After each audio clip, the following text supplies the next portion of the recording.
ප්‍රථමයෙන්ම ස්තුතිවන්ත වෙනවා අපි සියලු දෙනා වෙනුවෙන්ම අපගේ ශ්‍රී ලාංකික මාධ්‍යවේදීන් මම පිටරට කවුරුත් ඉන්නවද මෙතන ශ්‍රී ලාංකික මාධ්‍යවේදීන් සියලු දෙනාම ප්‍රවෘත්ති දෙපාර්තමේන්තුවේ අධ්‍යක්ෂක ජෙනරාල් වරයාගේ ඉල්ලීමක් මත කරන ලද දැනුම් දීමක් මත කෙටි දැනුම් දීමක් මත මේ අවස්ථාවට සම්බන්ධ වීම සම්බන්ධව ඒත් එක්කම මේ අද දිනේ මෙවැනි ප්‍රවෘත්ති සාකච්ඡාවක් කිරීමට හේතු කාරණා වූයේ ඔබ සියලු දෙනාම දන්නවා ශ්‍රී ලංකාවේ මාර්තු 11 වෙනිදා 2020 මාර්තු 11 වෙනිදා පළවන කොවිඩ් ආසාදිතය සොයා ගැනීමෙන් අනතුරුව කොවිඩ් පාලනය කිරීම සඳහා කළ යුතු සියලුම ක්‍රියාමාර්ග අපි සියලුම මාධ්‍යවේදීන් වෙත විවිධ අවස්ථාවලදී ලබා දීලා මේ රටම දැනුවත් කරනු ලැබුවා.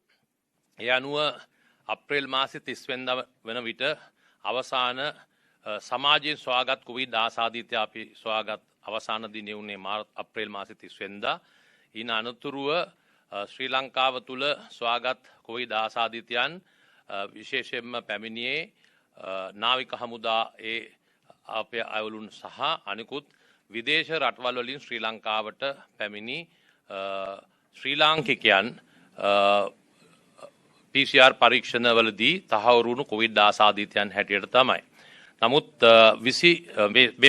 මේ ජූලි මාස 7 වෙනිදා යම්කිසි තත්ත්වයක් ඇති වෙනවා ප්‍රථම වරට නැවත වතාවක් මේ විදේශ රටවල් වලින් ආපු ශ්‍රී ලාංකිකයන්ගෙන් හැරුණුකොට ප්‍රථම වතාවට හමු වෙනවා 7 වෙනිදා වැලිකඩ බන්ධනාගාරය තුල කරන ලද PCR පරීක්ෂණයකදී සොයාගත් කොවිඩ් ආසාදිතයෙක් සොයාගනු ලබනවා. ඉතින් මේ තත්ත්වය සහ මේ දක්වා වූ අද දක්වා වූ කාල පරාසය තුල මේ සිදුවෙමින් පවතින තත්ත්වය ශ්‍රී ලංකා වාසී ජනතාවට පැහැදිලි කිරීමක් වශයෙන් තමයි අද මේ මාධ්‍ය සාකච්ඡාවක් ප්‍රවෘත්ති දෙපාර්තමේන්තුවේ විසින් කඳවනු ලැබුවේ. ඒ අනුව අපගේ අධ්‍යක්ෂක ජෙනරාල් වෛද්‍ය අනිල් ජාසිංහ මැතිතුමනත් මේ සම්බන්ධව විශේෂම කටයුතු කරන වෛද්‍ය විශේෂඥ වෛද්‍ය ගිනිගේ මැතිතුමත්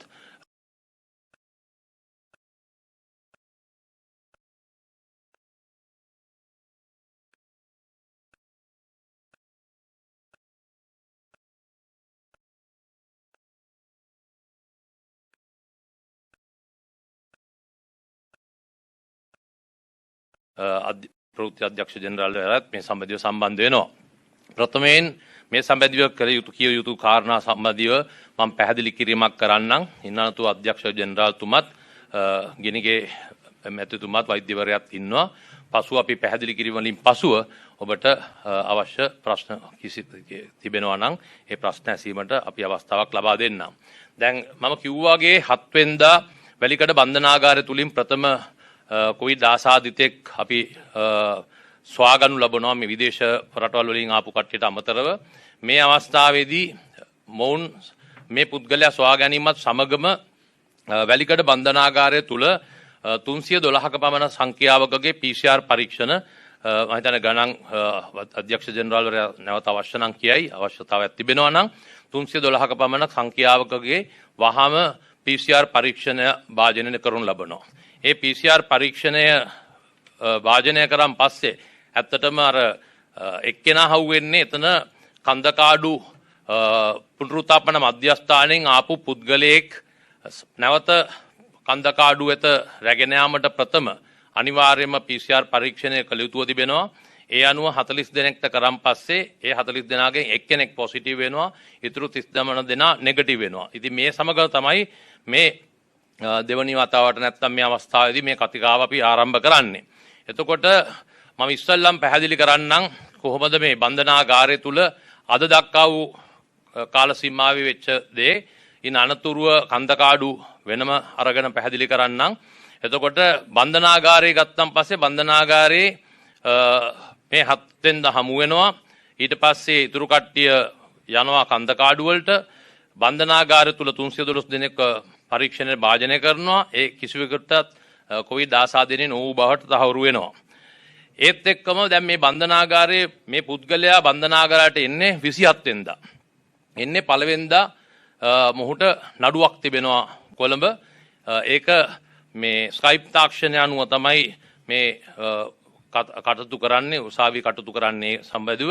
නමුත් ඒ කරලා ඉවරලා 3 වෙනිදා මේ PCR පරීක්ෂණයකට මොහු භාජනය කරනවා නැවත යවන්න ඉස්සෙල්ලා. ඉතින් ඒ අනුව තමයි මේ 7 වෙනිදා හමුවන්නේ. එතකොට මේ ඔහු සමග 27 වෙනිදා සහ මේ 4 වෙනිදා දක්වා කාලපරාසයේ හිටපු අයවලුන් තමයි ඉස්සෙල්ලාම අපි මේ බන්ධනාගාරය තුලදී PCR පරීක්ෂණ වලට භාජනය කරන්නේ. එතකොට ඒ කට්ටිය ඔක්කොම නෙගටිව් හැටියට එනවා කොවිඩ් ආසාදනයේ නෝ බවට තහවුරු වෙනවා. ඊළඟට මේ කාල සීමාව තුලදී තවත් 242 දෙනෙකු මේ බන්ධනාගාරයේ මේ කාල පරාසයේ ඉඳලා වෙනත් බන්ධනාගාරවලට මාරු වෙලා ගියපු වෙනත් බන්ධනාගාරවලට යවපු රැඳවියන් සිටියා. ඉතින් ඒ අවස්ථාවේදී අපි කරපු වැඩේ ඒ කට්ටියත් පරීක්ෂණ වලට භාජනය කරන අතරම මේ අවස්ථාවේදී අර ඒ බන්ධනාගාරයේ ටෙස්ට් කරපු කට්ටියගෙන් අපි 204 දෙනෙක්ගෙන් යුත් කණ්ඩායමක්. ඒ කියන්නේ මේක ඉන්නවා ස්ටාෆ් එකක් ඉන්නවා. ඒ ස්ටාෆ් එක වෙනමත් රැඳවියන් 204 දෙනෙකු අපි PCR ටෙස්ට් කරත් නැවත අපි ඔවුන් පූනානි ශ්‍රී ලංකා යුද හමුදාව තුළ පවත්වාගෙන ලබන නිරෝධායන මධ්‍යස්ථානයකට ඔවුන් යොමු කරනු ලැබුවා. නමුත් මේ අරංගිය අයවලුන් බන්ධනාගාර නිලධාරීන් යටතේ යුද හමුදා පරිශ්‍රයක් වුණත් බන්ධනාගාර නිලධාරීන් යටතේ තමයි මොවුන්ව මේ නිරෝධායනට ලක් කිරීමට කටයුතු කරනු ලැබුවේ. ඒත් එක්කම අර මම කියපු ආකාරයෙන් වෙනත් බන්ධනාගාරවලට යවපු ඉතුරු 242 දෙනාත් මේ ආකාරයෙන්ම වහාම නිරෝධායන කටයුතු වලට නියැලීමට අපි කටයුතු කරනු ලැබුවා. ඒත් එක තව දෙයක් මේ අවස්ථාවේදී සිද්ධ වෙනවා. මේ බන්ධනාගාරයේ මේ කියපු කාලපරාසයේ හිටපු තවත් රැඳවියන් 62 දෙනෙකු ඒ බන්ධනාගාර අධිකරණ වල ගරු අධිකරණ වලින් ලබා දුන් නියෝග මත ඔවුන් නික්ම යන කණ්ඩායමකුත් ඉන්නවා. ඉතින් මේ නික්ම ගියපු කණ්ඩායමත් වහාම අපි මේ අයවලුන්ව මේ තත්ත්වයක් එක්ක වහාම ගෙන්වාගෙන මේ වෙන විට ඒ කියන්නේ වැලිකඩින් 39 දෙනෙකුත් ඊළඟට ඉතුරු සංඛ්‍යාව අනිත් අයන් වලිමුත් බන්ධනාගාරවලින් නිදහස් වෙලා හිටියා. ඒ කට්ටියත් මේ තත්ත්වය පාලනය කරගන්න ඕන හින්දා ඒ කට්ටියත් මේ වන විට අපි ගෙනල්ලා දැනට අපි නිරෝධායනට ලක් කළා. වුන් නිරෝධායන වෙමින් ඉන්න ස්ථාන දෙකක වුන් නිරෝධායන වෙමින් තිබෙනවා. එතකොට වැලිකඩ බන්ධනාගාරයේ ඒ ගත යුතු සියලුම ක්‍රියාමාර්ග අපි අරගෙන තියෙනවා. ඊට අමතරව තවදුරටත් වැලිකඩ බන්ධනාගාරය තුල සෞඛ්‍යාංශ විසින් තවදුරටත් PCR පරීක්ෂණය එදායින් පසුවත් කරගෙන ආවා. මේ කරගෙන එද්දී ඊයේ දිනේදී තවත් එක් ආසාදිතයෙක් සොයාගනු ලබනවා. දැන් මේ ආසාදිතයක් කොහෙන්ද බැලුවම අර පළවෙනි හිටපු වාට්ටුවේ හිටපු එක්කෙනෙක් එයා පළවෙනිදා වෙද්දී ඔහු වෙනත් රාජකාරියකට යෙදවෙනවා. ඇත්තට මෙතන අතර කෑම බෙදන වගේ රාජකාරියකට යෙදවෙනවා. ඔහු එතනින් නික්ම ගිහිල්ලා හිටියත් ඔහු මේ වැලිකඩ බන්ධනාගාරය තුල අනිකුත් රැඳවියන් වෙත කරන ලබන PCR පරීක්ෂණයකදී තමයි මොහුව මේ ආකාරයෙන් ඊයේ දිනේ තහවුරු වෙන්නේ. ඉතින් ඒ අනුව එතන හිටපු සියලුම කණ්ඩායම් දැන්ට නිරෝධායන ලක් කළා. මේ වනට ඔමුත් PCR පරීක්ෂණ වලට භාජනය කරමින් සිටිනවා. ඉතින් වැලිකඩ බන්ධනාගාරය තත්ත්වය මම ඉස්සෙල්ලාම කිව්වේ. ඉතින් ඒ පැහැදිලි වෙනවා ඇති. වැලිකඩ බන්ධනාගාරයේ තත්ත්වය අපි මේ ආකාරයෙන් පාලනයකට අරන් තිබෙනවා. ඒත් එක්ක තමයි මේ අවස්ථාව වෙන විට අපි මේ 7 වෙනිදා ලංකා වැලිකඩ බන්ධනාගාරය තුල එක් කොවිඩ් ආසාදිතයෙක් හමු වන අවස්ථාවේදී මේ කොවිඩ් ආසාදනය කොහෙන්ද බැලුවම මේ පුද්ගලයා ආසාදනය වෙන්නේ කොහෙන්ද මේ පුද්ගලයා ආවේ කියලා මේ පුද්ගලයා එතකොට එන්නේ කන්දකාඩු පිහිටි පුනරුත්ථාපන මධ්‍යස්ථානයෙන් බවට තහවුරු වෙනවා. ඒ යන්න ඉස්සලා තමයි මේ PCR පරීක්ෂණය කරන්න හේතු වුනේ. ඉතින් දැන් මේ කන්දකාඩු වල තියෙන ස්වභාවයත් පැහැදිලි කළ යුතුවම තිබෙනවා. කන්දකාඩු කිව්වම අපගේ මතකයට එන්නේ කන්දකාඩු නිරෝධායන මධ්‍යස්ථානය. දැන් කන්දකාඩු වල නිරෝධායන මධ්‍යස්ථානයක් ශ්‍රී ලංකා යුද හමුදාව විසින් පවත්වාගෙන යනු ලබන නිරෝධායන මධ්‍යස්ථානයක් තියෙනවා කන්දකාඩු වලට. ඊට යාබදව තියෙනවා ඊට ඉදිරියෙන් පිහිටි භූමියක තිබෙනවා කන්දකාඩු වල අධිකරණ අමාත්‍යාංශයෙන් පවත්වාගෙන යනු ලබන ප්‍රතිකාර සහ පුනරුත්ථාපන මධ්‍යස්ථානයක්. ඊට අමතරව ඊටත් එහැන් තවත් ශ්‍රී ලංකා යුද හමුදාවට අයත් ගොවිපලකුත් තිබෙනවා. මේ ආකාරයෙන් කන්දකාඩුකම කඳවුරු 3ක් හැටියට තමයි තිබෙන්නේ.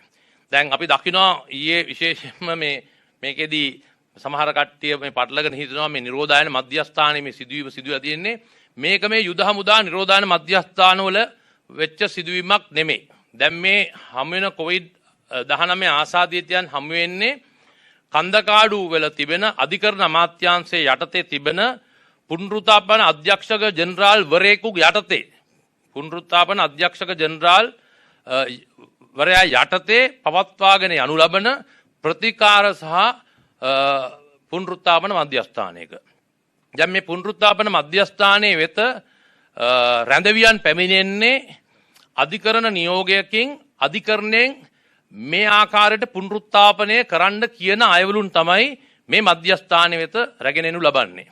විශේෂයෙන්ම අපි කියව යුතුයි ඔබ දන්නවා ශ්‍රී ලංකාවේ මත්වදුර සම්බන්ධයෙන් විශාල කතිකාවන් තිබෙනවා. විශාල ප්‍රශ්නයක් වෙලක් තියෙනවා ශ්‍රී ලංකාවට මේ මත්වදුර විශේෂයෙන්ම මේ සමහර දෙමාපියන්ට ප්‍රශ්නයක් ඇති වෙලා තිනවා මේ ළමයි සම්බන්ධයෙන්. ඒත් එක්කම බිරින්දෑවරුන්ට ප්‍රශ්නයක් ඇති වෙලා තිනවා තමුන්ගේ ස්වාම පුරුෂයා සම්බන්ධයෙන්. ඒ වගේ ප්‍රශ්න ටිකක් තියෙනවා මේ මත්ද්‍රව්‍ය සම්බන්ධයෙන්. ඉතින් ඒකින්ද තමයි මේ මත්ද්‍රව්‍ය වලට අබ්බැහි වෙච්ච සමහර පුද්ගලයන් රටේ මේ සමාජයේ හොඳ පැත්තට රැගෙන ඒම සඳහා තමයි ගරු අධිකරණය විසින් මේ ආකාරයෙන් මොවුන්ව පුනරුත්ථාපන එකට යොදවන්න කටයුතු කරලා තිබෙන්නේ. එතකොට ලංකාවේ තිබෙන විශාලතම පුනරුත්ථාපන කඳවුර තමයි මත්ද්‍රව්‍ය වෙනුවෙන් තිබෙන ප්‍රධානතම සහ විශාලතම කඳවුර තමයි මේ කන්දකාඩු වල පිහිටලා තිබෙන පුනරුත්ථාපන කඳවුර. දැන් මේ පුනරුත්ථාපන කඳවුරෙන් ඉන්නවා මේ වගේ මත්ද්‍රව්‍ය වලට ඇබ්බැහි වෙච්ච කට්ටිය නේ. මත්ද්‍රව්‍ය වලට ඇබ්බැහි වෙච්ච කට්ටියට විවිධ තව මත්ද්‍රව්‍ය වලට පමණක් නෙවෙයි විවිධ අනිකුත් නඩු වලට සම්බන්ධ වෙච්ච අලුත් ඉන්නවා. ඉතින් මේ කට්ටිය තමයි මේ ආකාරයෙන් මේ පුද්ගලයාත් මේ ආකාරයෙන් වැලිකඩට ආපු පුද්ගලයෙක් හැටියට තමයි සඳහන් වෙන්නේ. දැන් මේක ගත්තන් පස්සේ කන්දකාඩු නිරෝධ පුනරුත්ථාපන මධ්‍යස්ථානය ගත්තම කන්දකාඩු පුනරුත්ථාපන මධ්‍යස්ථානය කඳුරු දෙකක් හැටියට තමයි පවත්වාගෙන යනු ලබන්නේ. එකක් කන්දකාඩු පුනරුත්ථාපන මධ්‍යස්ථානය කියලා හඳුන්වනවා. ඒත් දෙක මේ දවස්වල නම එනවා ඇති කන්දකාඩු පිහිටි නැත්තම් සේනපුර පුනරුත්ථාපන මධ්‍යස්ථානය කියලා ඊට කිලෝමීටර් කිහිපයක් එහැම තියෙන සේනපුර පුනරුත්ථාපන මධ්‍යස්ථානය. මේ දෙකම අපි එකට ගත්තොත් මේ දෙකේම පුනරුත්ථාපන මධ්‍යස්ථානයේ පුනරුත්ථාපන වෙන අයලුන් සහ එහි වෙන උපදේශකයන් සහ සහායකයන් සහ අනිකුත් අයලුන් සමග 1141 දෙනෙකු එතන ඉන්නවා. මේ කඳුරු දෙකේම ඉන්න 1141 දෙනෙකු පමණ සිටිනවා. ඉතින් මේ 1140 දෙනා ගත්තන් පස්සේ අපි ප්‍රථමයෙන් මේ ප්‍රථම කොවිඩ් ආසාදිතය සොයා ගැනීමත් සමගම මම හිතන්නේ අපි සාමාන්‍යයෙන් 450ක වගේ සංඛ්‍යාවක ප්‍රථම දිනේම අපි PCR පරීක්ෂණය කරනු ලබනවා. ඒකෙන් පළවෙනියටම අපිට 56 දෙනෙකු පළවෙනි දිනේදී හමු වෙනවා කොවිඩ් ආසාදිතයන් හැටියට. ඒ 56 දෙනාට අමතරව එක් කාන්තාවක් උපදේශක කාන්තාවක් නාත්තන්ඩිය ප්‍රදේශයේ මාරවිල නාත්තන්ඩිය ප්‍රදේශයේ නිමාඩු ගොස් හිටපු උපදේශික කාන්තාවකුත් මේ ආකාරයෙන් නාත්තන්ඩිය ප්‍රදේශයේදී කොවිඩ් පොසිටිව් වෙලා සොයා ගන්න ලබනවා. ඒ අනුව 57 දෙනෙක් තමයි පළවෙනිම සොයා ගන්න ලබන්නේ. මේකේ ගත්තන් පස්සේ මේ ආසාදිත කාන්තාව ගැන කතා කරොත් ඊළඟට මේ ආසාදිත කාන්තාව ආසාදිනුනම් පස්සේ ඒ ගෙදර දෙමාපියන් එක්ක දෙදෙනෙක් එක්ක පමණයි අම්මයි තාත්තත් එක්ක ජීවත් වෙන්නේ. අසල නිවාස කීපයක් තිබ්බා. මේ අම්මයි තාත්තයි දෙන්නගෙම PCR පරීක්ෂණය කරා. තාත්තගේ මම හිතන්නේ මේ වෙනටත් ඇවිල්ලා තියෙනවා නෙගටිව් කියලා. ඒත් එක්ක අසල්වැසි තිබ්බ ඔහු ගමන් කරා කියන ඒ නිවෙස් කීපයක හිටපු අයලුනුත් දෙමාපියනුත් සියලු දෙනාම ශ්‍රී ලංකා යුද හමුදාව විසින් මොවුන්ව රැගෙන ගොස් මේ වන විටත් ඔවුන්ව නිරෝධායනට යොමු කරලා තිබෙනවා. එතකොට මේ කාන්තාවගේ ඒ කතිකාව ඒත් එක්ක ඒක තිබෙනවා. ඊට අමතරව සමහරලාට ඔබලා ප්‍රශ්න අහයි කතා තිබ්බා වෛද්‍යවරියක් කියලා තිබ්බා මෙතන සෞඛ්‍ය වෛද්‍ය නිලධාරිනිය කියලා තිබ්බා අතරමඟ ගමන් ගියපු ඒ සම්බන්ධයෙන් පසු අපි ගැන කතා කරා. නමුත් මේ සම්බන්ධයෙන් ඇය වෙත ගත යුතු සියලුම ක්‍රියාමාර්ග අපි මේ ආකාරයෙන් අරන් තිබෙනවා. කන්දකාඩු පුනරුත්ථාපන මධ්‍යස්ථානය ගත්තන් පස්සේ කන්දකාඩු පුනරුත්ථාපන මධ්‍යස්ථානයේ අර කිව්වා වගේ පළවෙනි කණ්ඩායමක් කරා. නමුත් මේ වන විට මේ 1141න් සාමාන්‍යයෙන් 220ක් ඇරෙන්න අනිත් සියලුම අයවලුන්ගේ PCR පරීක්ෂණ අපි මේ වන විට කරලා තිබෙනවා. ඊට අමතරව තව සුළු සංඛ්‍යාවක් ඉන්නවා. ඒ සංඛ්‍යාව අද දිනේ මේ වන විට කරමින් සවන ඒ කාර්ය මණ්ඩලයේ කීප දෙනෙක් ඒ අරුණම පොදුවේ ගත්තම 275කට කට්ටියක් අමතරව අනිත් සියලු දෙනාගේම PCR පරීක්ෂණ මේ වන විට කර අවසන්. එතකොට මේ අයවලුන්ගෙන් මේ වන විට ඊයේ වෙනකොට හමුණු කොවිඩ් ආසාදිතයන් මේ මධ්‍යස්ථානයේ සියලුම දෙනා අපි වෙනම රෝහලක් තනලා ඒකට දාන්න ගියා. ඒ ගැන අපි නැවත කතා කරමු. ඒත් එක්කම තව දෙයක් සිදු වෙනවා. දැන් අද දවසේ මම හිතන්නේ මේ වෙනකොට අපි එතකොට දැන් මේ කොවිඩ් ආසාදිතයන් හමු වෙන කට්ටිය ඔක්කොම දැන් කන්දකාඩු පුනරුත්ථාපන මධ්‍යස්ථානය තුල. ඉතින් ඒ හමු වෙන සියලු දෙනාම මේ අවස්ථාව වෙන විට අර කාන්තාව හැරුණු කොටගෙන අනිත් අයවලුන් මේ වන විටත් කන්දකාඩු පිහිටි රෝහල වෙත ඇතුළත් කරලා තිබෙනවා. ඒත් එක්ක අද දිනේදී නැවත වතාවක් වෙනවා රාජාංගණයෙන් එක් පුද්ගලයෙකු උපදේශකයෙක් නැත්නම් පුද්ගලයෙක් වෙනම හමු වෙනවා කියලා කතිකාවක් අපව වෙනවා. මේ රාජාංගණයේ හමු වෙන පුද්ගලයා ඇත්තටම මේ පුද්ගලයා රාජකාරී කරන කඳවුරේ ඉඳලා මේ ස්ථානයට යනවා පළවෙනිදා යම්කිසි උපදේශන රාජකාරියකට ගිහිල්ලා ඔහු දෙවෙනිදා කන්දකාඩු උපදේශන රාජකාරී කළා. දෙවෙනිදා උදෑසන නැවත එනවා අනුරාධපුරයේ මේ ස්ථානයට. නමුත් මෙතුමා ඇවිල්ලා එදා හන්දෑවෙම කඳුරට ඇතුළත් වෙන්නේ නැහැ අනුරාධපුර තිසාවැල කඳුරට. නමුත් ඔහුගේ පවුලේ සින මරණයක් සිදුවීමක් හේතුවෙන් ඔහු වහම ඒ මරණයට සම්බන්ධ වෙන්න යනවා රාජාංගණයට. එතකොට මොහු රාජාංගණයේ ආය පහ කියන ප්‍රදේශයේ ජීවත් වෙන්නේ. එතකොට මෙතුමාගේ මේ මරණය දෙවෙනිදා හැන්දෑවේ වුණන් පස්සේ මේ මරණය තුන්වෙනිදා මම හිතන්නේ ආදාහන කටයුතු කරනු ලබනවා.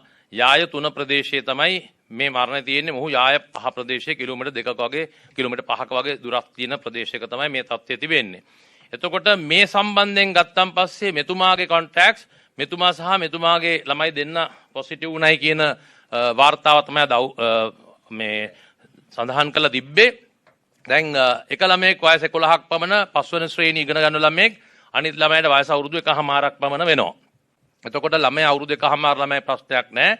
දැන්ට භාර්යාවගෙත් PCR පරීක්ෂණයක් කරලා තිබෙනවා.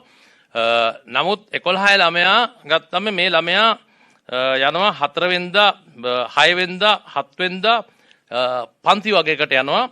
මේ පන්ති වලට යන්නේ ඒ ප්‍රදේශයේ ට්‍රැක් 1 කියන ප්‍රදේශයේ තියෙන පාසලක තමයි මේ ළමයා ඉගෙන ගන්නෙ. ඉතින් අර දන්නවා මේ දවස්වල 5 වෙනි වසරේ මේවා පටන් ගන්න ඉඳලා මේ ස්ථානයට යනවා ට්‍රැක් 1 තියෙන විද්‍යාලයකට. එතන මෙයාගේ පන්තියේ ඉන්නේ ළමයි 70ක පමණ සංඛ්‍යාවක්. ඉතින් මේ 70 මේ වන විටත් අපි හොයාගෙන මේ කට්ටිය මේ වන විටත් ස්වයං නිරෝධායන නැත්නම් නිවෙස් වල නිරෝධායනට මේ වන විටත් ලක් කරලා ඉවරයි. ඉතින් ඒකින්ද අපි මේ වෙනට බලාපොරොත්තු වෙනවා ඔවුන්ගේ PCR පරීක්ෂණය මේ අවස්ථාවේදීම කිරීමට හැකියාවක් නැහැ. සාමාන්‍යයෙන් වෛද්‍යවරුන් කියයි දින 10ක් වගේ කාල සීමාවක් තියාගන්න ඕනේ මේ PCR පරීක්ෂණවල සත්‍යතාවය ඇත්තටම සොයාගන්න. ඉතින් ඒකින්ද ඔවුන්ව නිරෝධායන ලක් කරලා තිබෙනවා. මේ තත්ත්වයක් අපි මේ වෙනකොට පාලනය කරගෙන තිබෙනවා. මේ පුද්ගලයාගේ මරණ ගෙදරට තුන්වෙනිදා සමස් භාගයේ පැවැත්වෙන මේ මරණ ගෙදරට 150ක පමණ සංඛ්‍යාවක් පැමිණලා තිබෙනවා. ඒ 150වම අපි හොයාගෙන තියෙනවා. ඒ 150ට අපි ස්වයං නිරෝධායන ලක් කරන්න අපි මේ වෙනකොට කටයුතු සිද්ධ කරලා තිබෙනවා. ඒත් එක්කම ඔහුගේ ඒ මරණය සම්බන්ධ වූ දාණය තිබිලා තියෙන්නේ 6 වෙනිදා. එදා මේ ස්ථානෙට තව 80ක පමණ කණ්ඩායමක් පැමිණෙනවා. මේ 80ත් අපි හොයාගෙන තියෙනවා නම් වශයෙන් ඒ කට්ටියටත් මේ වෙන විට දැනුම් දීලා තිනවා. දැනුම් දෙමින් පවතිනවා. මොවුනුත් අපි නිරෝධායන ලක් කිරීමට කටයුතු කරලා තිබෙනවා. ඉතින් කන්දකාඩු වලින් පිටත තිබෙන තත්ත්වයන් ඔය ආසාදිතයන් හමුණු දෙක සම්බන්ධයෙන් පැහැදිලි කරේ මං. කන්දකාඩු තුල ගත්තන් පස්සේ කන්දකාඩු මම කිව්ව ආකාරයට අර ඊටමත් සුළු 220ක සංඛ්‍යාවටත් හේතුවක් උනේ කන්දකාඩු වල හිටපු 144 දෙනෙකු අපි සේනපුර කියන පුනරුත්ථාපන මධ්‍යස්ථාන වෙත පළවෙනිදා අරන් යනු ලබනවා. නමුත් ඒ අරංගිය කට්ටිය 144 දෙනාගෙම මේ වුණට PCR පරීක්ෂණ කරලා ඉවරයි. නමුත් ඔවුන් සමග ගැටෙන 220ක කණ්ඩායමක් ඉන්නවා. නමුත් ඔවුන් මේ අවස්ථාවේදී PCR පරීක්ෂණ කළා වැඩක් වෙන්නේ නැහැ. ඉතින් ඔවුන්ගේ අර දින ගාන එනකන් තමයි ඒකයි ඔවුන්ගේ PCR පරීක්ෂණය නොකරන්න හේතු වෙලා තිබෙන්නේ ඒ කාරණේ හින්දා පමණයි. ඉතින් ඒ අරුණම නැත්තම් PCR පරීක්ෂණ සම්බන්ධයෙන් නැත්තම් අපිට ගැටලුවක් ඇති වෙලා නැහැ. එතකොට මේ PCR පරීක්ෂණ වලින් තහවුරු වුණු කොවිඩ් ආසාදිතයන් සියලු දෙනාම දැමීම සඳහා 17 වෙනිදා මේක හමුනත් එක්කම ඊට පහුවෙන්දාම කන්දකාඩු පිහිටි යුද හමුදාවේ නිරෝධායන මධ්‍යස්ථානයක් වශයෙන් පවත්වාගෙන ගිය ස්ථානයක් අපි COVID-19 ප්‍රතිකාර කිරීමේ රෝහලක් බවට අපි ඒක පරිවර්තනය කරනු ලබනවා. ඊට හේතු වෙලා තිබ්බේ අපිට මේ පළවෙනි ආසාදිතයා හමු වෙලා කන්දකාඩු බව තහවුරු වුණ වෙලාව අවස්ථාවේදී ඒ තිබෙන ස්වභාවය ඒ තිබෙන තත්ත්වය අනුව හැංගී ගියා යම් කිසි ආකාරයෙන් විශාල ප්‍රමාණයක් කොවිඩ් ආසාදිතයන් හමු වුණොත් නැත්තම් මේ කොවිඩ් ආසාදිතයන් සියලු දෙනාම කොළඹ සහ අනිකුත් රෝහල් වලට අපිට රැගෙන එන්න සිදු වෙනවා. ඒකත් යම් කිසි තත්ත්වයක් ඇති වෙනවා. නමුත් මේක එතනම පිහිටියේම ස්ථානයේ නුදුරින් පිහිටි නිරෝධායන මධ්‍යස්ථානයක් සෞඛ්‍ය අමාත්‍යාංශයේ වෛද්‍යවරුන් යටතේ විශේෂයෙන්ම මේ ඉස්සල්ලත් අපි වැලිකන්දේ මේ ආකාරයෙන්ම රෝහලයකට පරිවර්තනය කරනු ලැබුවා. ඒ වෛද්‍යවරුන් යටතේම මේ ආකාරයෙන් කන්දකාඩු රෝහලක් මේ වෙනකොට පවත්වාගෙන යනු ලබනවා. දැන් අපි දන්නවා සමහර කට්ටිය අහනවා ඇයි මෙච්චර රෝහල් තියෙද්දි ඇයි අපි මේ තවත් රෝහලක් කන්දකාඩු වලම පවත්වාගෙන යන්න හේතුව කියලා. අපි තේරුම් ගත යුතු කාරණයක් තියෙනවා විශේෂයෙන්ම මේ ඇවිල්ලා සාමාන්‍ය පුද්ගලයන් අතර ඉන්න කොවිඩ් ආසාදිතයෝ නෙමෙයි මෙතන ඉන්නේ. මෙතන ඉන්නේ ඔක්කොම ඇවිල්ලා පුනරුත්ථාපනය වෙන මත්ද්‍රව්‍ය වලට ඇබ්බැහි වෙච්ච පුනරුත්ථාපනය වෙමින් සිටින කණ්ඩායමක්. ඉතින් මේ කණ්ඩායම හැසිරවීම ඒ කට්ටිය සමහර කට්ටිය ඔක්කොම වගේ උසාවියේ ගරු අධිකරණයේ නියෝග මත ස්ථානයේ ඉන්නේ. ඉතින් ඔවුන්ට එහෙමනම් ආරක්ෂාව සපයලා අපි උදාහරණයක් ගත්තොත් මේ කට්ටිය IDH එකට ගෙනලා දැම්මොත් ගෙනාවොත් ප්‍රතිකාර කරන්න වෙනම ආරක්ෂාවක් සැපිය යුතුයි. එපමණක් නෙමෙයි මොවුන් හැන්ඩල් කරන්නත් හැකියාවක් ලැබෙන්නේ නැති වෙන්න පුළුවන්. මොවුන් යම් කිසි අවස්ථාවන් වලදී දවසේ අර සාමාන්‍ය පුරුදුව හැසිරෙන ආකාරයෙන්ම හැසිරෙන්නේ නැති අවස්ථාවලුත් තිබෙනවා. ඒක අපි දැක්කා ඊයේ. ඊයේ සන්ධ්‍යා භාගයේදී අපි දැක්කා මේ රෝහල තුල සමහර අයවලුන් හැසිරෙන ආකාරයේ කට්ටිය දුවනවා. සමහර කට්ටිය ඊළඟ එක්කෙනාගේ මෙට්ට හතරම අරන් මෙට්ට පහක් දාගෙන එක්කෙනෙක් බුදින අවස්ථාවක් තිබ්බා ඊයේ. ඉතින් ඒත් එක්ක අපි අර කියන මීටර එක දුර නැත්තම් ඒ කියන සමහර තියෙන දේවල් තියාගන්නකොට ඒකම තියාගන්න තත්ත්වයක් ඇති වෙන්නේ නැහැ. කන්දකාඩු පුනරුත්ථාපන මධ්‍යස්ථානයේ තුල වුණත් ඉතින් මේ වගේ තත්ත්වයන් තිබෙනවා. ඒකින තමයි මේක විශේෂිත වූ රෝහලක් බවට මේක පත් කරලා මේ කට්ටිය අපි බලා ගන්න ඕන හින්දා තමයි මේ තත්ත්වය ඇති කරලා තියෙන්නේ. මම හිතන්නේ මේ සම්බන්ධයෙන් වැඩි දුරටත් අධ්‍යක්ෂක ජෙනරාල්වරයා මම හිතන්නේ වෛද්‍ය අනිල් ජාසිංහ මැතිතුමා මේ සම්බන්ධයෙන් දැනුම් දෙයි. ඒත් එක්ක අපි පැහැදිලිව කියන්න ඕනේ මේ කන්දකාඩු ගත්තම කණ්ඩායම් තුනක් ඉන්නවා. ඒක කණ්ඩායමක් තමයි අර අපි කිව්ව නිමාඩු ගිය කණ්ඩායම. ඒ නිමාඩු ගිය සියලුම අයවලුන් මේ වෙනවිට ගෙනල්ලා කටුකැලියාවේ වෙනත් නිරෝධායන මධ්‍යස්ථානයකට යොමු කළා. ඔවුන්ගේ PCR පරීක්ෂණ බහුතරයක් අපි කළ ඉවරයි. අද දිනේදී ඉතුරු කට්ටියගේ PCR පරීක්ෂණ අපි කරනු ලබනවා. දෙවන කණ්ඩායම තමයි අර උපදේශක රාජකාරී සඳහා සමහර අයවලුන් පිට තැන් වලින් එන කට්ටිය. ඉතින් ඒ කට්ටියත් මේ වෙන විට අපි ගෙනල්ලා ඉවරයි. ඒ සියලුම අයවලුන් ඒ කට්ටියත් මේ අවස්ථාවේදී නිරෝධායන වෙමින් පවතිනවා. කෙසේතත් ඔවුන්ගේ නිවෙස්වල ඉන්න අයවලුන්ට අපි ස්වයං නිරෝධායන නිවෙස් නිරෝධායන ලක් කරන්න මේ වෙනකොට PHI මහතුරු කටයුතු සිද්ධ කරලා තිබෙනවා. මොකද PCR ටෙස්ට් වල වාර්තා එනතුරු ඒත් එක්ක තමයි ඒ කට්ටිය යම් කිසි ආකාරයෙන් එතන එක්කෙනෙක් හරි දෙදෙනෙක්ගේ හරි යම් කිසි පුද්ගලයන් සංඛ්‍යාවකගේ PCR පරීක්ෂණයේදී කොවිඩ් ආසාදනය වුණොත් අපි අනිවාර්යයෙන්ම මේ පවුල් වල සියලුම අයවලුන් මේ ආකාරයෙන් රැගෙන ඒමට කටයුතු කරනවා. ඒ උපදේශක කණ්ඩායම් වල ඊට අමතරව තවත් කණ්ඩායමක් තමයි මේ හිටියේ 4 වෙනිදා මේ මාසේ 4 වෙනිදා මේ පුනරුත්ථාපන වෙන අයලුන්ව දැක බලා ගැනීමට ඔවුන්ගේ පවුල් වල අයට අවස්ථාවක් ලබා දීලා තිබ්බා. මීට හේතු උනේ මාර්තු මාසෙන් පස්සේ මේ පුනරුත්ථාපන අයලුන්ට සාමාන්‍ය මාසකට සැරයක් වෙලා බැලීමේ හැකියාවක් තිබෙනවා. නමුත් ඔවුන්ට මේ කොවිඩ් තත්ත්වයේ මත ඔවුන්ට පැමිණීමට හැකියාවක් ලබා දීලා තිබෙන්නේ නැහැ. ඉතින් ඒ අනුව මේ මාසේ 4 වෙනිදා මේ ආකාරයෙන් ඔවුන්ට අවස්ථාවක් ලබා දීලා තිබෙනවා. ඒ අනුව 116 දෙනෙකු ගෙනල්ලා ඔවුන්ගේ ඥාතියා දැක බලා ගැනීමට කතා කිරීමට යම් කිසි දුරස්ථභාවයක් තබාගෙන සෞඛ්‍යමය තත්ත්වයන් අනුව කටයුතු කිරීමට එදා කටයුතු කරලා තිබ්බා. ඉතින් මේ 116 දෙනාම අපි හොයාගෙන ඉවරයි මේ වන විට. හොයාගෙන ඒ 116න් ඊයේ වෙද්දී අපි 196ක් ගෙනාවා යුද හමුදායේ පුනරුත්ථාපන මධ්‍යස්ථානයට. අද දවසේ මේ වෙනටත් 132 දෙනෙකු රැගෙන යමින් පවතිනවා. මේ මම කතා කරන මොහොත වෙනකොට ඒ කියන්නේ 220 පවුල් වල 116 පවුල් වල 441ක් හිටියා. ඒකෙන් 328 දෙනෙකුත් මේ වෙන විටම යුද හමුදාවෙන් අරන් නිරෝධායනට පත් කරලා ඉවරයි. තව 109 දෙනෙක් අද මේ මොහොත වෙන විට එකතු කරමින් ඕනුත් අද දවසේ නිරෝධායන කිරීමට අපි කටයුතු කරලා තිබෙනවා. ඉතින් මේ අනුව ගත්තන් පස්සේ අපි මේ ආකාරයෙන් තමයි මේ COVID-19 විශේෂයෙන්ම 7 වෙනිදා හමුණු COVID ආසාදිතයා එක්ක ඇති වූ තත්ත්වය සහ දැනට තිබෙන තත්ත්වය මේ ආකාරයෙන් තමයි පවත්වාගෙන යන්නේ. විශේෂයෙන්ම කියුතු කාරණයක් තිබෙනවා ඊයේ දිනේදී. විශේෂයෙන්ම මේ විශාල ප්‍රමාණයක් COVID ආසාදිතයන් හමුවීමත් සමගම විවිධ කතාකටා මේ රට තුල පැතිරෙමින් පවතුණා.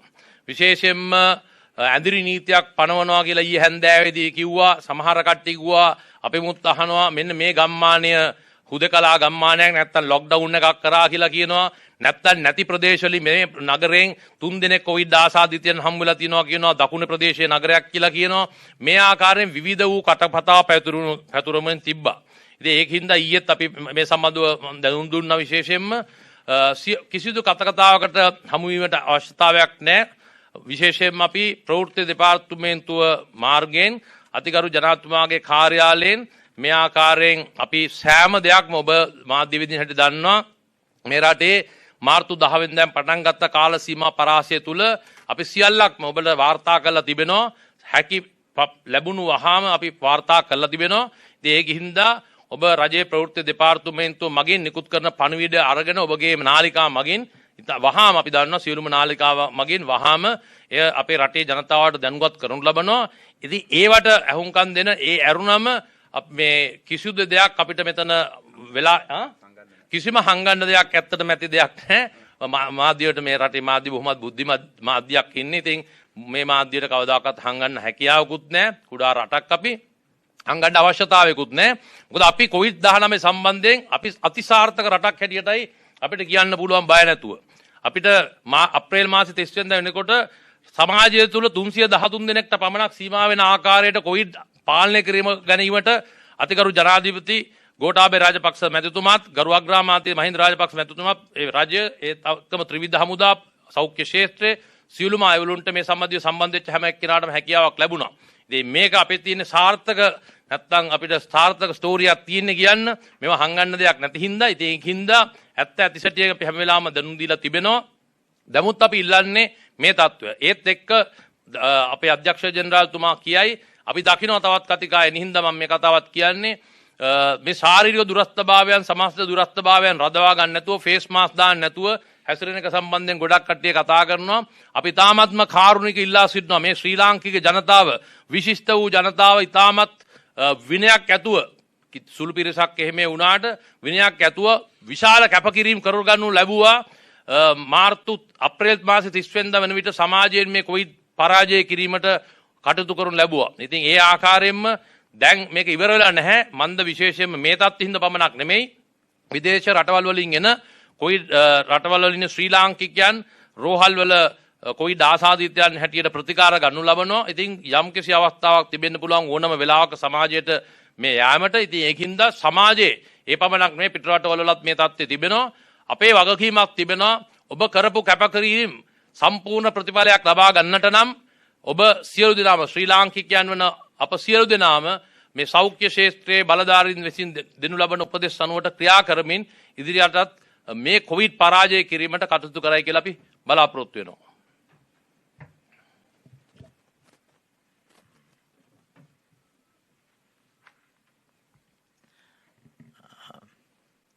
මම හිතන්නේ යුද හමුදාපතිතුමා සම්පූර්ණ විග්‍රහයක් කරා. ඒ නිසා මේ මට විශේෂයෙන්ම කියන්න දෙයක් නැහැ. නමුත් ඔබ අසන ප්‍රශ්න වලට පිළිතුරු සැපීමේ හැකියාව තියෙනවා. ඒ වගේම නමුත් මම කියන්න කැමතියි දැන් අපි මේ රටේ අපි කියන මේ පොකුරු කියන පොකුරු කළමනාකරණය කිරීම තමයි දිගටම කරගෙන ගියේ. එතකොට එහෙම ගත්තාම මේ ඔබට පේනවා මේ වගේ පොකුරු යම් ප්‍රමාණයක්. එතකොට මේ ඉතාලි ඊට පස්සේ පිල්ග්‍රීම් ඊළඟට සුදුවැල්ල ඊට පස්සේ කෙසෙල්වත්ත ඊට පස්සේ මේ නාවික හමුදාව ඊට පස්සේ මේ අපේම මේ ජනතාව මේ පිටරට ජීවත් වෙන රැගෙන අය. එතකොට මේ ඇත්ත වශයෙන් වෙන්නේ එක පොකුරක් අවසන් කරනවා තව පොකුරක් ඇති වෙනවා. ඒ පොකුර අවසන් කරනවා තව පොකුරක් ඇති වෙනවා. දැන් මේ වැලි කඩ මේ පුද්ගලයා හමුවීමත් සමග කන්ද කාඩු වල ඇති වෙලා තියෙන තත්ත්වය ගත්තත් ඇත්ත වශයෙන්ම මේකෙම විකාශනයක්. මේක ඇත්ත වශයෙන්ම මේ එකම ක්‍රියාවලිය තමයි තවදුරටත් යන්නේ. ඉතින් අපි බලාපොරොත්තු නොවුනත් ඒ තත්ත්වය ඇති වෙලා තියෙනවා. ඒක කන්ද කාඩු කඳවුර හරහා ওই සුදුවැල්ල ප්‍රදේශයේ ඉඳලා ඒ මද්ද්‍රව්‍ය ලෝලීන්ගෙන් පැමිණි ඒ පරිණාමය වෙලා තමයි මේක හැදිලා තියෙන්නේ. ඒ නිසා මේක ඇත්ත වශයෙන්ම එකම රැල්ලක් බව අප ප්‍රකාශ කළ යුතුයි. එතකොට මෙහිදී මෙය පාලනය කර ගැනීම සඳහා ගන්නා වූ ප්‍රධාන ක්‍රියාමාර්ග ඔබ දන්නවා. මම හිතන්නේ අපි අලුතෙන් කියන්න ඕනේ මේ පොකුරු පාලනයේදී මුළු රටම දන්නවා ඒ සඳහා කොහොමද ක්‍රියා කරේ කියලා. එතකොට මෙහිදී ඇත්ත වශයෙන්ම එක අරමුණක් තමයි රෝගීන් ඉන්නවා නම් රෝගීන් හඳුනා ගැනීම. එතකොට රෝගීන් හඳුනා ගන්න අපි PCR පරීක්ෂණය තමයි අපිට තියෙන එකම අවිය. නමුත් මේ PCR පරීක්ෂණය කියන එක එක් අවස්ථාවක නෙගටිව් වෙන්න පුළුවන්, පසුව ඒක පොසිටිව් වෙන්න පුළුවන්. ඒ නිසා PCR පරීක්ෂණයෙන් යම්කිසි රෝගීන් තෝරාගත් පළියට ඉතිරි අය රෝගීන් නොවිය හැකි කියලා දෙයක් නැහැ. ඉතින් ඒ නිසා තමයි නිරෝධායනය කියන දේ තියෙන්නේ. අත වශයෙන්ම කියනවා නම් අපි මේක නැවත කියලා තියෙනවා අපගේ සුපිරි අවිය තමයි නිරෝධායනය. නිරෝධායනය කරලා අපිට අවශ්‍ය නම් PCR නොකර ඉන්න පුළුවන්. අවශ්‍ය කාල සීමාව නිරෝධායනය කරාම. නමුත් PCR කළා අපිට නිරෝධායනය නොකර ඉඳීමේ හැකියාවක් නැහැ. එතකොට මෙන්න මේ ක්‍රියාවලි දෙක තමයි මේ අවස්ථාවේදීත් මේ කටයුතු කරගෙන යන යුද හමුදාපතිතුමා ඒ විග්‍රහය තමයි මේ සම්පූර්ණයෙන් ගෙනහැර දැක්වුවේ. එහිදී ඔබට පෙනී යනවා ඇති මේ දින දෙකක් වැනි කාලයක් තුල කොපමණ ක්‍රියාන්විතයක් මේ සඳහා මේ අතිගරු ජනාධිපතිතුමා අගමැතිතුමා ගේ නායකත්වයේ යටතේ අපේ සියලු අංශ විසින් කරගෙන යනවාද කියන එක. ඉතින් මේක තමයි අත වශයෙන්ම අපේ මේ දක්වා සාර්ථකත්වයටත් හේතු වුනේ. එතකොට ඒ සාර්ථකත්වයට හේතු වුණු පදනම අපි ළඟ තියෙනවා. ඉතින් ඒ නිසා මේ අවස්ථාවේ අපිට සමහර විට තව සමාජයෙන් රෝගීන් සංඛ්‍යාවක් හමුවන්න පුළුවන්. හැබැයි ඒ අය මේ වෙනම පොකුරු නෙවෙයි. මෙතනින්ම යන අය හැටියට තමයි අපිට බොහෝ විට අපිට හමුවන්නේ. ඒ සඳහා තමයි මේ සෞඛ්‍යාංශ, ඒ වගේම ත්‍රිවිධ හමුදාව, පොලිසිය මේ හැමෝම කටයුතු කරන්නේ ඊටාම තීක්ෂණ ආකාරයට සමාජයට බැහැලා මේ සියලු කටයුතු කරන්නේ මෙන්න මේ දැන් හැමෝම අහන්නේ මේකෙන් නැවත සමාජයට යා හැකිද කියන එක. එතකොට අපිට කියන්න බෑ මේක මේ බිඳුවයි කියලා.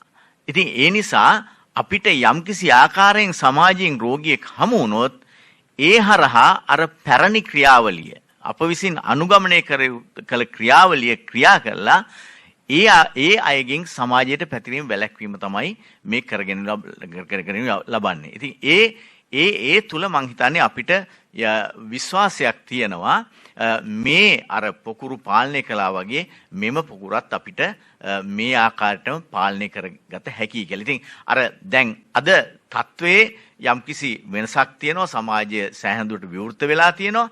ඉතින් ඒ නිසා අර වෙනදටත් වැඩිය ජනතාවගේ සහයෝගය, සමාජයේ සහයෝගය, ආයතනවල සහයෝගය අපිට අවශ්‍ය වෙනවා. මොකද එදා ඇත්ත වශයෙන්ම ඒ පැවති වකවානුවේ ලොක්ඩවුන් එහෙම නැත්නම් ඇදිරි නීතිය යටතේ කටයුතු කිරීම සහ අද කටයුතු කිරීම අතර යම්කිසි වෙනසක් තියෙනවා ඒ යාන්ත්‍රණය හැසිරවීමේදී. ඒ ඇත්ත වශයෙන්ම අන්නේ සහයෝගය අපට ලබා දෙන ලෙස අපි මේ අවස්ථාවේ ඉල්ලා සිටිනවා. මම හිතන්නේ මේ පැහැදිලි කිරීම් දෙකම අපිට ලැබුණා. ඔබට මින් ඉදිරියට අවශ්‍ය ප්‍රශ්න අහන්න පුළුවන්. තව ප්‍රශ්නයක් සමහරට ඔබ තියෙන්න පුළුවන් අපේ විශේෂ අධිවරයා කිව්වා වගේ අධ්‍යක්ෂ ජෙනරාල්තුමා කිව්වා වගේ කොවිඩ් නිකන් එන්න හේතුවක් නැහැ. මේ ස්ථානයට අපි යවලා තියෙනවා පසුගිය කාල සීමාව තුලදී මම හිතන්නේ 60කට ආසන්න සංඛ්‍යාවක් ගරු අධිකරණයේ නියෝග මත විශේෂයෙන්ම පුනරුත්ථාපනය කරන්න. ඉතින් ඒකෙදී මේ ගියපු අයවලුන් අර එතුමා කිව්වා වගේ සුදුවැල්ල සහ අනෙකුත් ප්‍රදේශවලින් සොයාගෙන පසුව නිරෝධායන ලක් කරලා PCR පරීක්ෂණය කරලා කොවිඩ් ආසාදෙන නෝ බවට තහවුරු නම් පස්සේ යවපු කණ්ඩායමක් ඉන්නවා. සමහරලාට ඉතින් මෙතුමා කිව්වා වගේ එවැනි තත්ත්වයක් යටතේ නැත්තම් ඒ ස්ථානයේ කිසි ආකාරයෙන් කොවිඩ් එකක් එහෙම එන්න හැකියාවකුත් නැහැ. ඒ තත්ත්වයට යටතේ වෙන්න පුළුවන්. අපි දැන් විවෘත කරනවා ඔබ මාධ්‍ය වෙදින්න අවශ්‍ය ප්‍රශ්නයක් තිබුණා නම් අපිට මම හිතන්නේ විනාඩි 5ක් 10ක් වගේ කාල සීමාවක් වැඩි වුණොත් අපි මෙතුමා දැනුම් දීලා තිබ්බා වෙලාවකට අනුව කටයුතු කරන්න. ඉතින් අපි අවසන් කරනවායි කියලා අපි නමුත් මේ අවස්ථාව ලබා දෙන්න කැමතියි. මේ වන විට මේ කන්දකාඩු මූලස්ථානයෙන් මේ නිරෝධානය වන පුද්ගලයන්ව බලන්න ගියපු 34 දෙනෙක් ගැන කට්නායක සෞඛ්‍ය වෛද්‍ය නිලධාරී මේ සෞඛ්‍ය වෛද්‍ය නිලධාරීවරයා විසින් නිකුත් කළ තියෙන 34ක දෙනෙක් පිළිබඳව ලියකිවිල්ලා මේක කන්දකාඩු මූලස්ථානයේ ඉන්න කට්ටියව බලන්න ගියපු පුද්ගලයන් කීප දෙනෙක් මොවුන් රට පුරාම ඉන්න පිහිදිලා ඉන්න කීප දෙනෙක් කියලා තමයි කියන්නේ. දැන් මේකේ මොකක් හරි අවදානමක් තියෙනවද? රට වටේම මේක පොඩ්ඩක් විහිදිලා යන්නේ එහෙම මොකක් හරි තියෙනවද? දැන් මෙහෙමයි ඔබතුමාට මම පැහැදිලි කරලා දුන්නා මේ 34 දෙනෙක් නෙමෙයි ඇත්තටම 116 දෙනෙකු මේ ආකාරයෙන් ඔවුන්ගේ ඥාතීන් බලන්න ගිහිල්ලා තිබෙනවා මේ මාස. ඉතින් 116 පවුල්වල අයලුන් සංඛ්‍යාවකුත් මම දැනුම් දුන්නා 441ක්. ඉතින් මේ සංඛ්‍යාවන් සියලු දෙනාම අපි මේ වන විට රැගෙන යාමට ගිහිල්ලා නිරෝධායන කිරීමට අපි කටයුතු කර බහුතරයක් කරලා තිබෙනවා. ඊටු සුළු ප්‍රමාණයක් 109ක් තමයි අද දවසේ ගන්න තිබ්බේ. ඒ කට්ටිය මේ වන විටත් ගන්නවා ඇති. ඒ කට්ටිය අරන් යන්න බලාපොරොත්තු වෙන අද දවස් තුල ඉතින් ඔය කියන සංඛ්‍යාවත් ඕක තුල තමයි ඇත්තේ. ඉතින් අපගේ අධ්‍යක්ෂ ජෙනරාල්තුමා කිව්වා ඉතින් අපිට මේ කට්ටිය අරන් ගියයි කියපු පළියට මේකේ එක්කෙනෙක්ටවත් ආපහු මේ සමාජය තුල එක්කෙනෙක්ටවත් එන්නේ නැහැයි කියන තත්ත්වයක් මම හිතන්නේ කිසි කෙනෙක්ට කියන්න හැකියාවක් නැහැ. මොකද මේ දවස් දෙක තුනක් හරි උන් සමාජය දිලා තිබෙනවානේ. ඒ තත්ත්වයක් මම හිතන්නේ ඇති කියලා අපි බලාපොරොත්තු වෙන්න පුළුවන්. නෑ මෙහෙම මාධ්‍යවලට පොඩ්ඩක් මම ඒකට උත්තරයක් දෙන්න. මොකද ඇත්තටම මෙතන තියෙන්නේ මේ අපිට දැන් අපි මේ තොරතුරු ප්‍රවාහය පවත්වාගෙන යනකොට රජයේ ප්‍රෝධ දෙපාර්තමේන්තුව විදිහට අපිට තහවුරු කරාට පස්සේ තමයි අපි ඉදිරිපත් කරන්නේ. ඒ කියන්නේ මේ වගේ වාර්තා ඕන තරම් එනවා. සමහර වෙලාවට මේ ඉදමුදපතිතුමා කිව්වා වගේ මේ ඔය වගේ පවුලක් හෝ හඳුනා ගන්න පුද්ගලයෙක් ඉවත් කිරීම සමහරට අර්ථ දක්වන්නේ රෝගියෙක් හඳුනාගත්තා කියලා. ඊයේ දකුණු පළාතේ වෙච්ච සිද්ධිය ඒ වගේ. ඒක නිසා තමයි අපි ඉල්ලන්නේ මේ වෙලාවේදී මේ වගේ වාර්තා මත යෑමෙන් තරම් ප්‍රයෝජනයක් නැහැ. ඒ තොරතුරු මත තහවුරු කරන තොරතුරු ඒ කියන්නේ කොවිඩ් ආසාදිතයෙක් වශයෙන් තහවුරු කරාට පස්සේ වසංගත රෝගාංශය තහවුරු කරලා සෞඛ්‍ය අධ්‍යක්ෂ ජනරාල්වරයා හරහා රජයේ ප්‍රෞද්ධ දෙපාර්තමේන්තුවට ඒක ලබා දෙනවා. ඒකට අපි ඒක මාධ්‍යට නිකුත් කරනවා. ඒ ප්‍රමාණ මත විතරක් ගියා නම් මේ ප්‍රශ්නේ මේ ගැටලුව එන්නේ නැහැ. මේක කල්පනාකරණය කරගන්න පුළුවන්. මොකද දැන් යුද හමුදාපතිතුමත් සෞඛ්‍ය අධ්‍යක්ෂ ජනරාල්වරයා කිව්වා වගේම මේ අඳුනා ගන්නා කණ්ඩායම් වලට ගත යුතු සියලු පියවරවන් ගනිමින් සිටින්නේ. එකක්වත් අතහැරලා නැහැ. ඉතින් ඒක නිසා මේක පිළිබඳව මාධ්‍ය විසින් මේ අපි කියන මේ ක්‍රමවේදයට යමු කියලා තමයි මම යෝජනා කරන්නේ. ඒ වගේම මේ හබරාදුවේ අර කන්දකාඩු වල මේ නිරෝධන වෙල කිය පුජ්‍යලෙට්ට හබරාදුවේ නැමතත් හැදිලා කියන කතාව සත්‍යතාවයක් තියෙනවද? මේක වෙන්නේ කියන්න තිබෙන්නේ ඔබතුමාට. ඒ කියන්නේ මේ දැන් ටික මොහොතකට ඔව් හරි මේ පිටක බොහෝතල කලින් ආවත් ප්‍රවෘත්ති දෙපාර්තමේන්තුවේ මේ බව දැනුම් දෙයි. ඒක තහවුරු කරලා පස්සේ අපි දැනුම් දෙනවා. යම් කිසි දෙයක් තිබෙනවා නම් අපි ලැබූ විගස අධ්‍යක්ෂක ජෙනරාල්තුමාගෙන් ලැබුණු වහාම අපි ඒක රටේ ජනතාව වෙතුව ලබා දීමට අපි කටයුතු කර ලබනවා. සෞඛ්‍ය සේවා අධ්‍යක්ෂ ජෙනරාල්තුමනි දැන් මේ අලුතෙන් රෝගීන් වාර්තා වීමත් එක්ක විදේශයන් වල ඉන්න අපේ ලාංකිකයන් ගෙන්නන එක తాවකාලිකව නවත්තන්න මොකක් හරි තීරණයක් කරන් තියනවද? මෙහෙමයි. දැන් අපි අත වශයෙන්ම අතිගරු ජනාධිපතිතුමාගේ රජයේ විසින් මේ රටේ මේ ජනතාව ඒ කියන්නේ වෙන රටවල් වල වැඩ කරන උදවිය ගෙන්වීම සඳහා විශාල ව්‍යාපාරයක් අරගෙන ගියා. ඒක ඔබ හැමෝම දන්නවා. ඉතින් නමුත් විවිධ අවස්ථාවලදී විවිධ හේතුන් නිසා මේක අපි අර ස්පේස් අවුට් කරනවා. කාල වකවානු පොඩ්ඩක් එහෙ මෙහෙ කරනවා. දැන් උදාහරණයක් ඇරෙට ඔබ දන්නවා එකවරම කුවේට් රාජ්‍යයෙන් පැමිණියාම 50%කට වැඩිය 70%ක් පමණ COVID-19 ලෙස වාර්තා වුණා. ඒ අවස්ථාවේ යම්කිසි දුරස්ත කිරීමක් කරා. එතකොට ඒ වගේම රට තුලින් යම්කිසි ආකාරයක රෝගීන් නැතිවීමක් තියෙනවා නම් ඒ අවස්ථාවේ එසේ කරනවා. ඊළඟට රෝහල් වල දැන් අද වෙනි තත්වයක් නෑ. නමුත් එක්තරා අවස්ථාවක යම්කිසි විදියකට රෝහල් වල ධාරිතාව සලකා බලලා ඒ අනුව කාල සීමා දික් කිරීමක් කරා. නමුත් කිසිම අවස්ථාවක සම්පූර්ණයෙන් මේ රටේ ජනතාව විදේශ වලින් ගියම නවත්තලා නැහැ. මං හිතන්නේ ශ්‍රී ලංකාව ඒ අතින් ගත්තාම වෙනත් මේ රටවල් වලට වඩා ඉතා ඉදිරියෙන් සිටිනවා තමන්ගේ ජනතාව ඒ අමාරු තැන් වලින් ශ්‍රී ලංකාවට කැඳවා ගැනීම අතින්.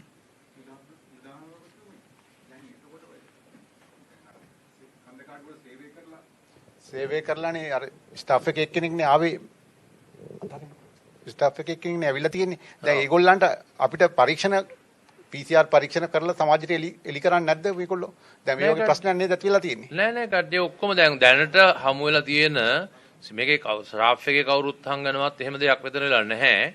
ඔබතුමාට කිව්වාගේ අර 220ක් සහ ස්ටාෆ් එකේ 65ක වගේ සංඛ්‍යාවක් අද දිනේ PCR පරීක්ෂණ කරන හැරුණම ස්ටාෆ් එකේ විශාල සංඛ්‍යාව මේනොට PCR පරීක්ෂණ භාජනය කළා අවසන්.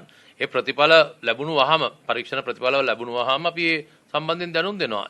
දැනට ඊයේ වෙනකොට හඳුනාගත්ත සියලුම අයවලුන් ඇවිල්ලා ඒ කොවිඩ් ආසාදිතයන් ඇවිල්ලා මේ පුනරුත්ථාපනය වෙමින් හිටපු අයවලු. ඒකට තාම ඒ ආවේ වාර්තා 400 ගානකින් පමණ නැවිලා තිබෙන්නේ. තව 500ක 600ක වාර්තා ලැබීමට නියමිත වෙනවා. ඒ අනුව ඒ කට්ටියගෙත් අනිවාර්යයෙන්ම එයි කියලා බලාපොරොත්තු වෙන්න හැකියාවක් තිබෙනවා. ඒත් එක්කම තමයි මෙතුමා අහපු ප්‍රශ්නෙට අධ්‍යක්ෂක ජනරාල්වරයා සම්බන්ධයෙන් තුමාගෙන් අහපු ප්‍රශ්නේ මේ විදේශ රටවල් වල ඉන්න කට්ටිය මේ වන විටත් ශ්‍රී ලංකාව තුල අපි 6000කට වැඩි සංඛ්‍යාවක් අද දිනේ වෙනවත් නිරෝධායන වෙමින් පවතිනවා. ඉතින් නිරෝධායන මධ්‍යස්ථාන පවත්වාගෙන යන ලබන 48ක් පමණ. ඉතින් නවත්තන නෙමෙයි තුමා කිව්වාගේ පිට කිසි ආකාරයක පොඩි ගැප්ස් තියලා තමයි සමහර අවස්ථාවලදී ගෙහෙන්න වෙන්නේ. මොකද සංඛ්‍යාවන් වැඩි හින්දා දවසකට ගත්තම 450ක් වගේ සංඛ්‍යාවක් මේ දවස්වල රටට ගෙන එනු ලැබුණා. වෙනත් ප්‍රශ්න මොනවද? විශේෂයෙන් මට මෙන්න මේ දේ කිව යුතුයි නැවත වරක් අපි මම හිතන්නේ නැවත කියපු දෙයක්. දැන් මේ COVID-19 කියන රෝගය පාලනය කර ගැනීම සඳහා එහෙම නැත්නම් යම්කිසි ආකාරයකින් ඒ වෛරසය යම්කිසි ආකාරයකට පවතිනවා නම් දැන් ඔබ අහන පරිදි තවත් සමාජයේ ඉන්න පුළුවන්ද කියලා. එතකොට මෙහිදී අත වශයෙන්ම අපිට තියෙන ප්‍රධාන අවිය වෙන්නේ අපි එම වෛරසයෙන් බේරීම. ඒ සඳහා ප්‍රධාන ක්‍රම තුනක් තියෙන්නේ. පළවෙනි එක තමයි සමාජ දුරස්ථභාවය. දෙවෙනි එක තමයි අපි අනුගමනය කළ යුතු ශ්වසන චර්යාව. එතකොට තුන්වෙනි එක තමයි අපේ දෑත් ඊටාම පිරිසුදුව සබන් දාලා එහෙම නැත්නම් සැනිටයිසර් භාවිතා කරලා හැම විටම පිරිසුදු තබා ගැනීම. මෙන්න මේ කාරණා තුන යම් කිසිවෙක් ඉටු කරයිද ඒ පුද්ගලයාට ලේසියෙන් මේ වෛරසය ඇති වෙලා රෝගය බෝවීමේ හැකියාවක් නැහැ. ඉතින් ඒක තමයි විද්‍යාත්මක තත්වය. මෙන්න මේ තත්වයන්ගෙන් මිදෙන්න යනවා නම් අන්න එතන තමයි අනතුර තියෙන්නේ අපේ සේෆ්ටි නෙට් එක සම්බන්ධයෙන්. ඒක මම හිතන්නේ සමස්ත ජනතාව ඒ වගේම අපේ ආයතන පද්ධතීන් ඒ සියලු අය මේ අනුගමනය කිරීම ඉතාම වැදගත්.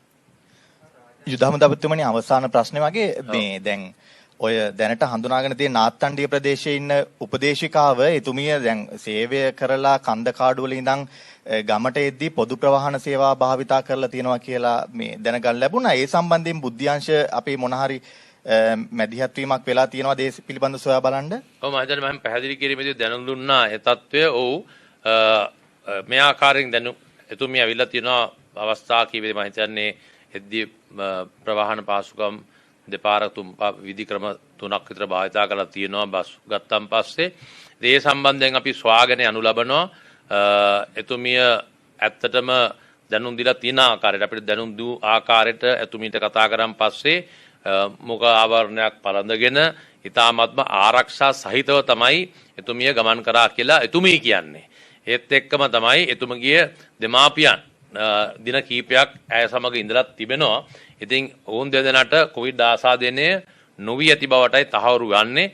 නමුත් මේ සම්බන්ධයෙන් ඔබ අහපු ප්‍රශ්නෙට මේ ආපු කට්ටිය සම්බන්ධව මේ වෙනටත් අපි අපගේ බුද්ධ්‍යංශ සහ හමුදා පොලිසි සෞඛ්‍යාංශ සෑම විටම අපිට හොයා ගැනීමේ හැකියාවක් තිබ්බ පසුගිය කාල පුරාටම ඒ ආකාරයෙන්ම අපි මේ ආකාරයේ මේ වන විටත් අපි යම්කිසි සංඛ්‍යාවක් එහෙම හොයාගෙනත් තිබෙනවා.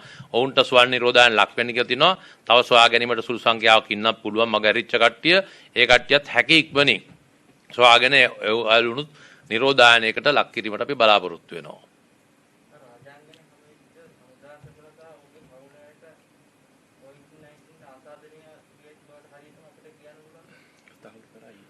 කොවිඩ් ආසාදනය